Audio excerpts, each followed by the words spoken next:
phénomène des sociétés primitives aux origines diverses et d'époques différentes est très en vogue dans nos sociétés, particulièrement en milieu féminin.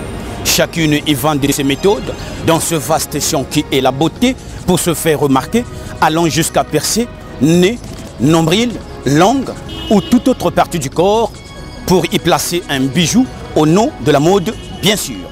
À la question de répondre si le piercing est un phénomène positif dans l'ajout de nos mœurs ou est un avilissement de celle-ci, ou peut-être quelles peuvent être les causes et les conséquences de ce phénomène qui semble si banal, Sonnette Alarme va à la rencontre de l'abbé Gilles Isaac Makosso de la paroisse de Saint-Christophe à Sympathique.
Bonjour monsieur l'abbé Gilles Isaac Makosso. Bonjour mon frère bien-aimé. Vous avez suivi les photos des piercings les plus fous au monde. Pourquoi une telle résurgence donc du phénomène piercing dans nos sociétés? Mon frère, l'une des plus grandes causes de cette résurgence du piercing dans nos sociétés, selon moi, c'est un peu l'affluence des Arabes. L'affluence des Arabes, des Sénégalaises, des Indiennes dans nos sociétés, et surtout tous ces films et toutes ces séries d'origine arabe, d'origine marocaine, d'origine tunisienne, égyptienne et indienne, qui de plus en plus envahissent nos télévisions, envahissent nos marchés et les kiosques où sont vendus les VCD. Aujourd'hui, il y a beaucoup de familles qui ne suivent que des séries un peu d'origine arabe dans leur maison. Il y a aussi l'Internet, il y a le Facebook et toutes ces chaînes de stars de tous bords qui exhibent un peu ces nouvelles modes où on peut trouver toutes les parties du corps sans exception au nom de la beauté et au nom de la mode. On met au cou, aujourd'hui de plus en plus, on voit des femmes qui mettent au cou plus de 9 à 10 chaînettes et des bracelets tout au long des bras. On trouve même les orteils et toutes les parties des pieds, des orteils, de la bouche, des yeux et même les parties les plus intimes du corps. Pour y mettre un peu des bagues, des boucles d'oreilles et toutes sortes de tatouages. Je pense ici aux Indiens qui, pendant le mariage, la mariée met toute une série de bijoux qui part du nez droit, troué, jusqu'à l'oreille droite, sans oublier toutes les parties du corps remplies des bracelets, pratiquement c'est le corps qui est charcuté. Un peu, le corps qui est charcuté comme un objet aussi vulgaire. L'abbé Gilles Isaac Makosso, si vous dites que l'affluence des peuples que vous avez cités et les séries ont complètement gagné notre télévision, est-ce que c'est pour dire que le piercing est un apport positif dans nos mœurs ou un avilissement? Ici, je pense à un psychothérapeute nommé Daniel Capon qui affirmait que nos sociétés sont entrées dans un nouvel âge des ténèbres. Nous sommes entrés un peu dans ce nouvel âge des ténèbres et nous sommes en train de vivre les années noires de la dégénérescence où tout dégénère. Tout se dégrade, tout se dénature. L'obscurité s'est comme abattue sur le psychisme humain. Aujourd'hui, les gens sont devenus plus abrutis que jamais auparavant. On veut supprimer de plus en plus les critères du bien et du mal qui ont servi de boussole morale aux générations antérieures. pour ainsi se plonger dans l'esclavage des instincts et dans ce que j'appellerais moi la barbarie, et ainsi assouvir des désirs pervertis et même des passions grossières. On ne veut plus comprendre ce qui fait la dignité foncière de l'être humain. Et on veut de plus en plus développer dans l'homme le côté que j'appellerais moi le côté bestial, le côté animal, le côté grossier, pour devenir ce que Martin Gray appelle des animaux à visage d'homme. Donc des animaux qui ont gardé leur forme humaine, leur apparence humaine. Dieu qui est beau et qui est la beauté par excellence ne peut jamais demander à des humains de se dénaturer. Dieu ne peut pas demander à des humains de falsifier le corps ou encore, mais vraiment, de charcuter le corps. Je crois qu'il ne faut même pas chercher Dieu à ce niveau. Je crois qu'il n'y a que le diable qui seul est capable d'inspirer ce phénomène piercing et les autres signes extérieurs de bestialité qui sont comme une marque de la bête. Comme une marque de la bête. Une marque de la bête apocalyptique dans nos sociétés modernes, nos sociétés dites civilisées. Donc ce sont là les grandes œuvres du diable qui créent beaucoup de tumeurs. Donc une tumeur, ça ne peut pas être pour nous un bienfait. Il y a des tumeurs de la peau, des tumeurs pratiquement de l'utérus et des tumeurs pratiquement au niveau de tout le corps. De plus en plus, beaucoup d'Arabes souffrent de tumeurs et des cancers. Donc un truc qui crée beaucoup de cancers, on ne peut pas dire que c'est un apport meilleur ou bon pour nous et pour nos sociétés congolaises ou africaines.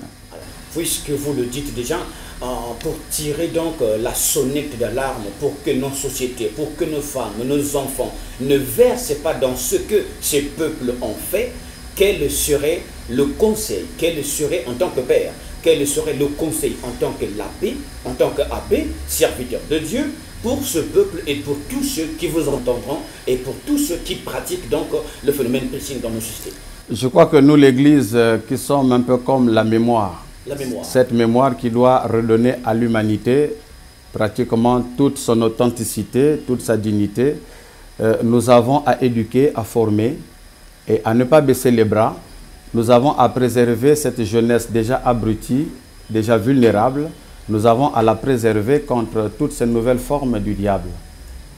Donc c'est vraiment notre travail à nous aujourd'hui de former, d'éduquer les jeunes, de leur apprendre un peu le caractère sacré du corps. Le caractère un peu oui, sacré du corps, que le corps n'est pas vraiment, vous voyez, quelque chose de vulgaire où on peut faire tout ce qu'on veut.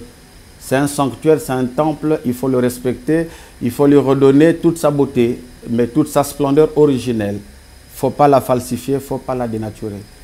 Je crois qu'aujourd'hui, il y a un grand travail à faire, et dans les écoles, et au niveau de l'Église, et dans les familles, pour rappeler aux enfants le regard qu'ils doivent avoir vis-à-vis de leur propre corps, aussi vis-à-vis du corps des autres. Je crois qu'il y a un grand travail à faire et on ne doit pas baisser les bras. On ne doit pas encenser toutes ces bêtises qui viennent s'installer chez nous au mépris de nos valeurs pratiquement chrétiennes. Nous avons à combattre et nous avons beaucoup plus à former les enfants, à former les jeunes. Et comme je l'ai dit, les préserver de toutes ces œuvres, ces nouvelles œuvres du diable dans notre société dite moderne et civilisée. L'abbé Gilles Isaac Makosso, merci de nous avoir reçus chez vous. Je vous en prie.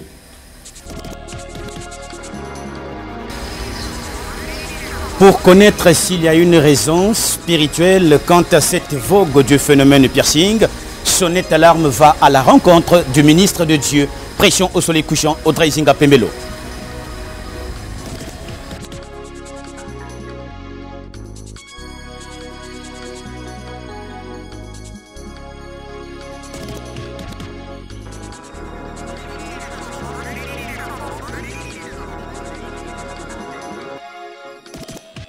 En tant que ministre de l'Évangile, M. Zinga Audrey Pembelo, est-ce qu'il y a une raison spirituelle, une cause spirituelle face à cette vogue du phénomène? Bien sûr. Je dirais que le piercing n'a pas commencé aujourd'hui. Et il serait très important pour nous de repartir à l'origine. Et vous regarderez dans le livre d'Ézéchiel, Dieu lui-même pratique le piercing. Et là, je peux en citer 3 formes, sinon 4. La première forme de piercing, c'est Dieu lui-même qui la pratique. La deuxième, c'est l'homme qui la pratique envers son épouse. La troisième, c'est un esclave qui délibérément accepte cela. Et la quatrième forme, c'est celle que nous retrouverons dans le monde, dans le milieu des féticheurs, des magiciens et autres. Alors, parlons du piercing pratiqué par Dieu lui-même.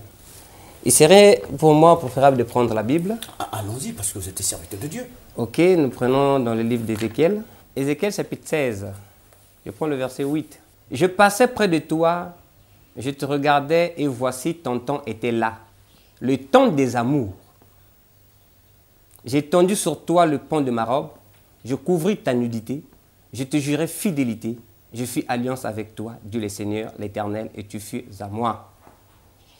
Je te lavais dans l'eau, je fis paraître le sang qui était sur toi, et je t'oignis avec d'huile. Je te donnais des vêtements brodés et une chaussure de peau teinte en bleu, et je te ceignis de fer lin et je te couvris de soie. Je te parais d'ornements. Alors, la précision est donnée. Je mis des bracelets à tes mains, un collier à ton cou, je mis un anneau à ton nez, des pendants à tes oreilles et une couronne magnifique sur ta tête. Vous voyez, là, la Bible nous parle d'un piercing pratiqué par Dieu lui-même. Mais il est très important de voir le contexte dans lequel Dieu pratique le piercing. Allons nous développer, sinon au risque d'épauler, d'aller dans le même sens que le monde. Exactement. Je n'ai pas oublié votre question. Vous avez dit, est-ce qu'il y a une raison spirituelle à cela? Voilà. Donc là, nous prenons l'origine de la question. Allons-y. Alors, vous voyez que Dieu pratique le piercing au temps des amours. Donc, Dieu voulait en faire une épouse. Vous voyez? Or, une épouse mérite des cadeaux, surtout dans la phase des fiançailles. On permet à son fiancé de donner de multiples cadeaux à sa fiancée. Et c'est ce que Dieu est en train de montrer ici. Ici, Dieu pratique le piercing pour montrer que désormais, tu m'appartiens. Dieu signe une alliance avec sa future épouse. Donc, le piercing ici, c'est une marque extérieure qui définit un lien entre cette épouse et Dieu. Alors, je souligne encore autre chose. Dieu, c'est la divinité, c'est le spirituel. Alors, vous voyez qu'à l'origine, le piercing, c'est une marque extérieure qui exprime un lien qu'a la personne avec Dieu. Alors, aujourd'hui, les gens en pratiquent de façon vulgaire, dans l'ignorance. Mais tout à l'heure, je disais qu'il y a 4 formes de piercing. Oui. Pour en citer que 4 maintenant. Ça, j'ai parlé du piercing pratiqué par Dieu lui-même. Nous prenons la deuxième forme du piercing. Nous allons dans Genèse, chapitre 24. Je commence au verset 22. On nous parle d'Éliézer qui est allé chercher une femme pour Isaac, fils de son maître, donc Abraham. Fils d'Abraham. Quand les chameaux eurent fini de boire, l'on prit un anneau d'or, du poids d'un demi-cycle, et 2 bracelets du poids d'un cycle d'or. Vous voyez, ici on parle de l'anneau et des bracelets que Éliézer portant sur la future femme de Isaac. Alors ici, on ne nous en donne pas la précision. Il a donné.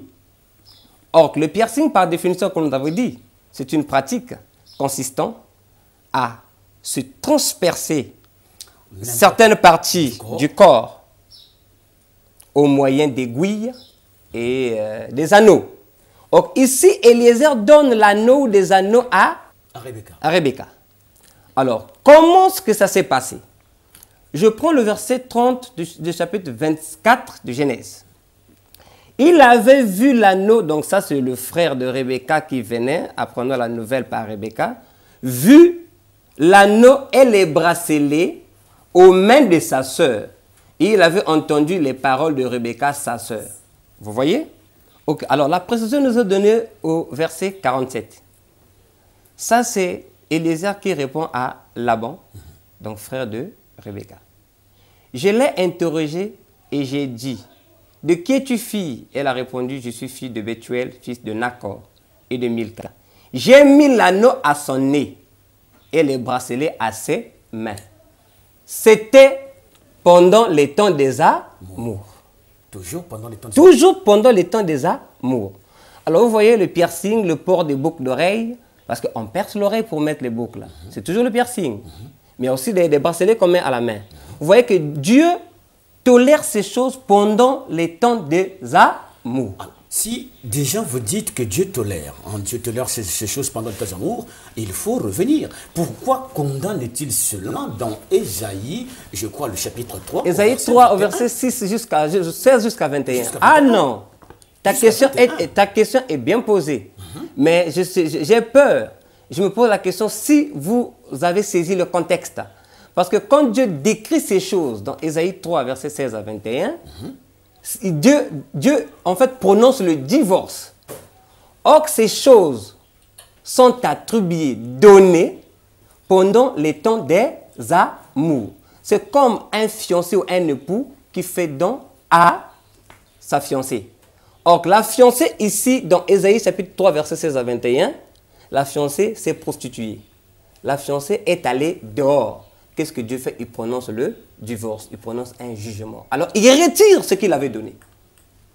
Mais vous allez constater, dans Ésaïe chapitre 3, il y a une extravagance de ce que Dieu lui-même pratique. Il y a eu des bracelets aux pieds, voilà. Ça, c'est l'homme qui a ajouté. Mais Dieu, quand vous voyez dans sa pratique, il y a eu au nez, aux oreilles, et à la main, c'est qu'Eliezer a répliqué. Dans l'écriture que j'ai citée, Ésaïe 3, le verset 21, il parle bel et bien de l'anneau des anneaux au nez. Mais ce qui veut dire qu'il est contre ces pratiques. Non, il n'est pas contre. Je vais vous expliquer. Jusque-là, nous sommes à l'Ancien Testament. À l'Ancien Testament, c'était permis, mais c'est Dieu lui-même qui donnait. Et vous avez vu, Eliezer n'est pas Dieu. Eliezer, ça, nous sommes dans le domaine physique. Dans l'Ancien Testament, monsieur le revenant s'il vous plaît, dans l'Ancien Testament, c'est le même Dieu aujourd'hui. Diriez-vous, vous êtes d'avis que n'importe qui aurait aimé une femme et qui permettrait aujourd'hui donc que cette femme-là, ou qui permettrait à cette femme-là donc de percer son nez, serait-il d'avis avec Dieu? Non, ce que vous devez comprendre, c'est que dans l'Ancien Testament, l'adoration était physique et dans le Nouveau, l'adoration est spirituelle. Dans l'Ancien Testament, donc, marions le spirituel au physique et dites-nous à la première question posée, est-ce qu'il y a une raison spirituelle qui emmène les gens à faire ou à pratiquer les piercings? La raison spirituelle est celle-ci. À la base, Dieu le faisait. C'est un lien entre Dieu et l'homme. Vous voyez? J'ai bien dit que ce sont des marques extérieures qui expriment une alliance entre le divin et le physique et l'humain.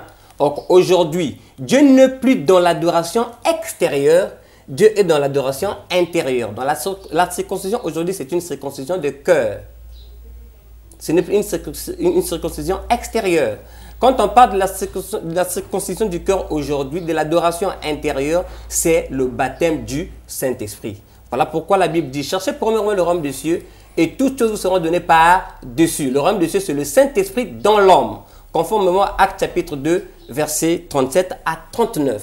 Donc aujourd'hui, l'adoration n'est plus extérieure, elle est intérieure, elle est invisible. Donc le Saint-Esprit dans votre âme. Or, les hommes se sont comprenés à l'ancienne adoration. Quand Dieu sort d'une chose, cette chose devient péché. La preuve, aujourd'hui, quand vous voyez les photos, Dieu donnait un anneau, mais aujourd'hui, les gens vont au-delà. Si vous en pratiquez aujourd'hui, vous êtes en dehors de la parole de Dieu. Ça devient un péché. La vraie beauté, ou si vous voulez, le vrai don que Dieu aimerait vous donner maintenant, c'est le Saint-Esprit. Et non les anneaux au nez, les bracelets au bras. Mais qu'est-ce qui les pousse à pratiquer pareille chose? Ok. De la même façon que Dieu signe l'alliance avec un homme, Satan aussi en fait autant. Aujourd'hui, si vous voyez quelqu'un avec des anneaux au nez, des bracelets, sachez qu'il a une alliance avec le diable. Et s'il y a des gens qui le font dans l'ignorance, ils doivent retenir ceci.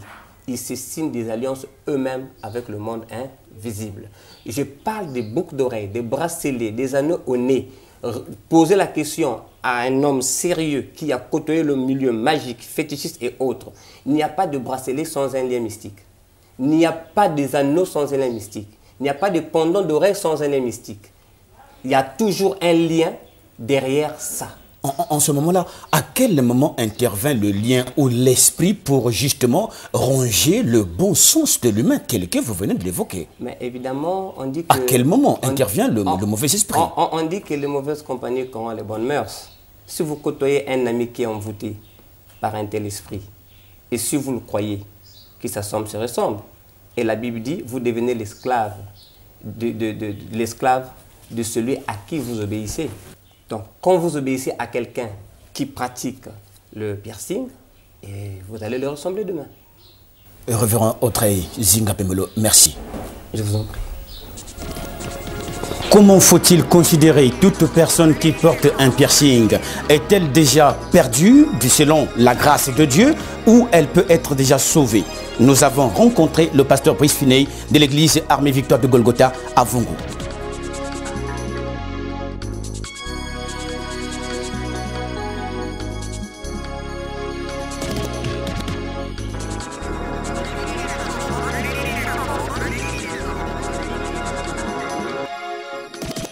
Pasteur Brice Finney Fouanguissa, comment faut-il considérer ces personnes qui portent les piercings? Oui, j'ai regardé les images, j'ai regardé ces photos qui concernent les piercings, mais nous allons partir dans la parole de Dieu. Dans Éphésiens chapitre 2, du 1er au 2e verset, voici ce que la Bible dit. Vous étiez morts par vos offenses et par vos péchés, dans lesquels vous marchez autrefois, selon le train de ce monde, selon le prince de la puissance de l'air, de l'esprit qui agit maintenant dans les fils de la rébellion. Donc selon la vérité, selon la parole de Dieu, derrière ces piercings, derrière ces hommes et ces femmes qui portent ces objets métalliques, se trouve une personne, se trouve un esprit. Et cet esprit, c'est le prince de la puissance de l'air. C'est l'esprit qui agit dans les fils de la rébellion. Et la Bible nous dit que ces hommes et ces femmes sont dans un train, certainement qui est spirituel, qui n'est pas visible. Et c'est le train de ce monde. Le conducteur de ce train n'est autre que Satan.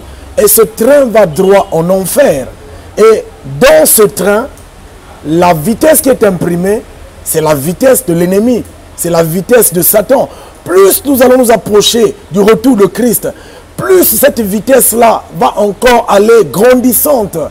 Et finalement, les hommes et les femmes qui se retrouvent dans ce train ne peuvent être soustraites que par la grâce et par la main de Jésus-Christ. Et pour ajouter encore une chose concernant ces piercings, c'est que la médecine a reconnu que les piercings sont responsables en partie de l'hépatite qu'on appelle l'hépatite C. Parce que ces métaux, ces objets qui sont des corps étrangers dans le corps de l'homme, finissent par être un problème de santé pour la vie même de l'homme. Donc voilà ce que nous pouvons dire pour le piercing. Alors, est-ce qu'il faut les considérer comme personnes dépourvues de sens, personnes dépourvues de morale dans le partage au quotidien, dans ce train-train au quotidien? Chaque jour, on partage les mêmes ruelles, on partage les mêmes maisons, on partage les mêmes bus, les mêmes marchés. Lorsqu'on voit une femme ou un homme portant un piercing, est-ce qu'il faut les craindre ou les côtoyer et les considérer comme une personne de bonne moralité? Non, je pense que ce sont des choses qui sortent de l'ordinaire. La nature elle-même nous enseigne. Vous n'allez pas croiser un animal qui a changé la couleur de sa peau, qui a mis des choses extraordinaires sur sa peau. Donc la nature déjà est un enseignant, même si on ne peut pas croire à la parole de Dieu, mais la nature est notre enseignant. Même le chien va nous enseigner. Il est plus sage que l'homme.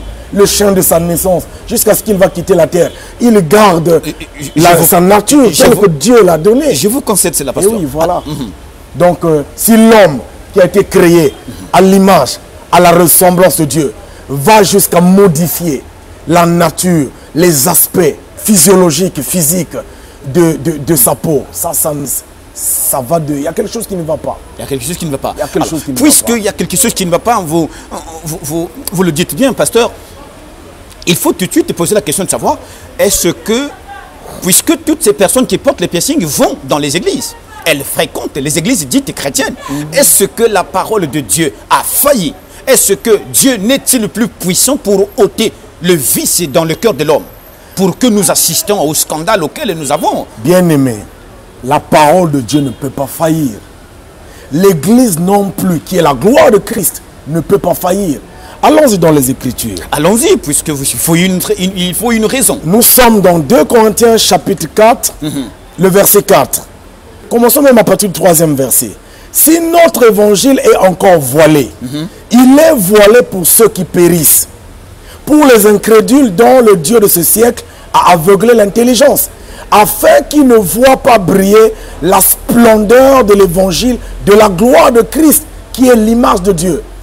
Paul veut nous faire savoir que même dans l'église, il y a des hommes et des femmes qui malheureusement n'ont pas encore les yeux ouverts à la lumière, à la gloire de l'évangile. La Bible les appelle par des faux convertis.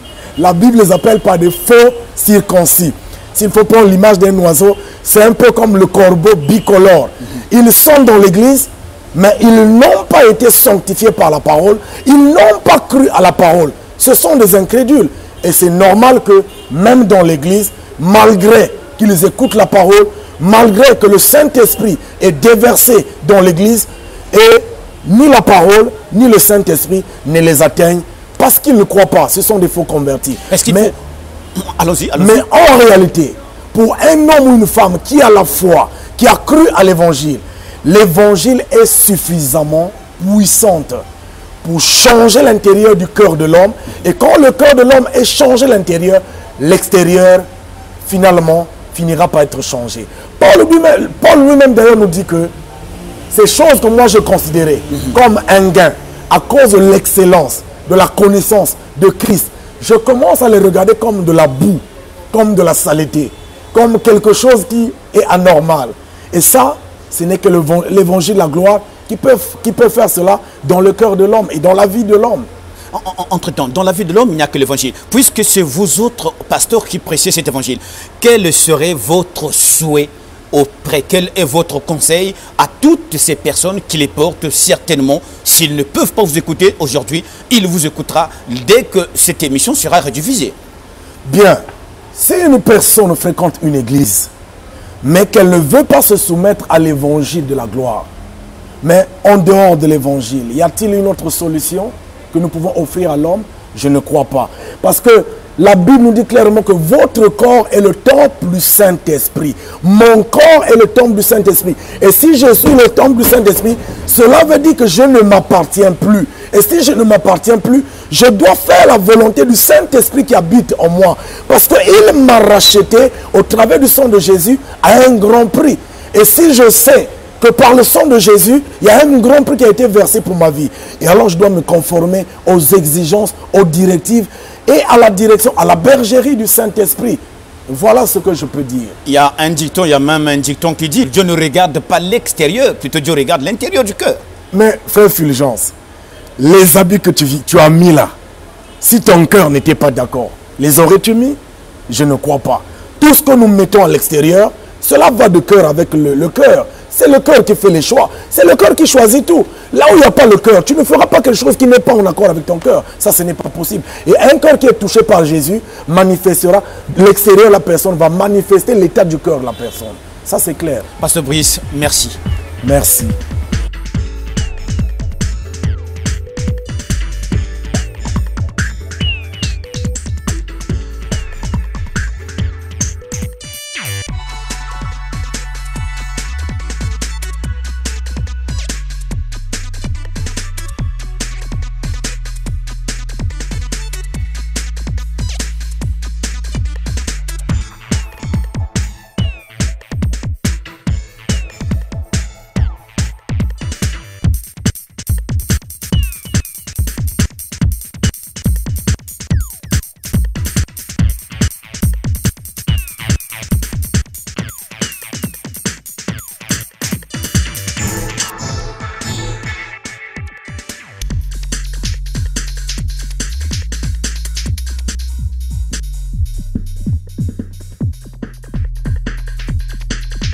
Jugez-en vous-même. Et quelle morale préférez-vous? Merci. Le message continue sur canal-7.net.